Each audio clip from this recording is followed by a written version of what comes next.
اللہ رب العزت ارشاد فرما رہے ہیں کہ مزید ابراہیم علیہ السلام نے یہ دعا بھی مانگی، ربنا وابعث فیہم رسولا منہم۔ یہ دعا حقیقتاً آپ علیہ الصلوۃ والسلام کے لیے ہے۔ اے ہمارے رب، ربنا فیہم رسولا، اے ہمارے رب میری آل میں سے،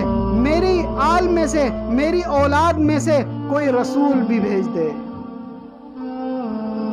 وہ رسول کہ جو لوگوں کو قرآن سکھائے، وَيُعَلِّمُهُمُ الْكِتَابَ، اور اس رسول کو کتاب بھی دیجئے، وَيُعَلِّمُهُمُ الْكِتَابَ وَالْحِکْمَةَ، اور ساتھ میں اس کو حکمت اور بصیرت بھی دیجئے۔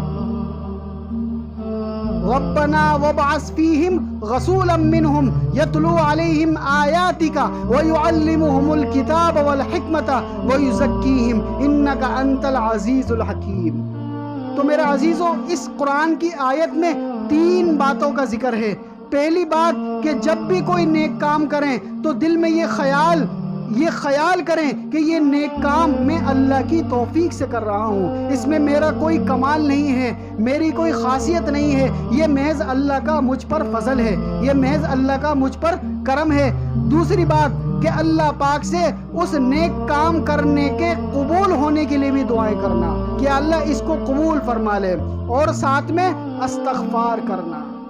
جب آپ علیہ الصلوۃ والسلام فتح مکہ کے موقع پر 21 سال کے بعد آپ علیہ الصلوۃ والسلام مکے کے اندر داخل ہوئے، وہ مکہ کہ جہاں سے آپ علیہ الصلوۃ والسلام کو نکالا گیا، وہ مکہ کہ جہاں پر آپ علیہ الصلوۃ والسلام پر طرح طرح کے ظلم کیے گئے، وہ مکہ کہ جہاں پر آپ علیہ الصلوۃ والسلام کا جینا مشکل کر دیا، وہ مکہ کہ جہاں پر آپ علیہ الصلوۃ والسلام کے سر پر پتھر مارے گئے، یہاں تک کہ جوتا مبارک خون میں لہو لہان ہو گیا، وہ مکہ کہ جہاں پر مشرکین تھے، وہ مکہ جہاں پر اسلام کے دشمن تھے، اس مکے کو جب آپ علیہ الصلوۃ والسلام نے فتح کیا، اور جب آپ علیہ الصلوۃ والسلام وہاں پر داخل ہو رہے تھے تو وہ منظر یاد رکھنے کا منظر ہے کہ آپ علیہ الصلوۃ والسلام اونٹنی پر بیٹھے ہوئے تھے، اور آپ علیہ الصلوۃ والسلام کی گردن مبارک یوں سینے مبارک سے لگی ہوئی تھی، نیچے دیکھ رہے تھے۔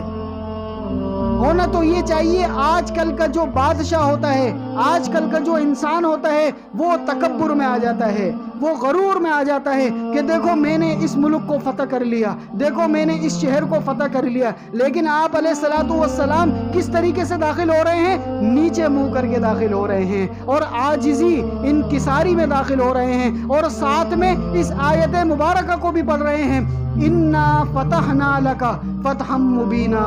انا فتحنا لک فتحا مبینا، کہ بے شک ہم نے آج بہت ہی بڑی فتح آپ علیہ الصلوۃ والسلام کو دے دی۔ تو اس سے ہمیں کیا سبق ملا کہ کوئی بھی نیک کام کریں، کوئی بھی چاہے وہ نیک کام چھوٹا ہو چاہے وہ نیک کام بڑا ہو، اس میں اللہ رب العزت کی توفیق کو یاد رکھیں کہ یہ نیک کام میرا کرنا صرف اور صرف اللہ کی توفیق سے ہے۔ دل میں شیطان یہ بات ڈالے گا کہ آپ نے بہت بڑا کام کیا، آپ نے تو مسجد بنوا دی، آپ نے تو یہ مدرسہ بنوا دیا، آپ نے تو بھوکے کو کھانا کھلا دیا، آپ نے تو پانی پلوا دیا، اور اسی طرح آپ نے تو یہ بہت ساری نیکیاں کر لی۔ شیطان دل کے اندر یہ بات ڈالے گا، تو جس وقت یہ بات دل میں آئے فوراً لا حول ولا قوت الا باللہ العلی العظیم، لا حول ولا قوت الا باللہ العلی العظیم، یہ پڑھنا چاہیے کہ نیکی کرنے کی طاقت، برائی سے بچنے کی طاقت، یہ صرف اور صرف اللہ کے حکم سے ہوتی ہے۔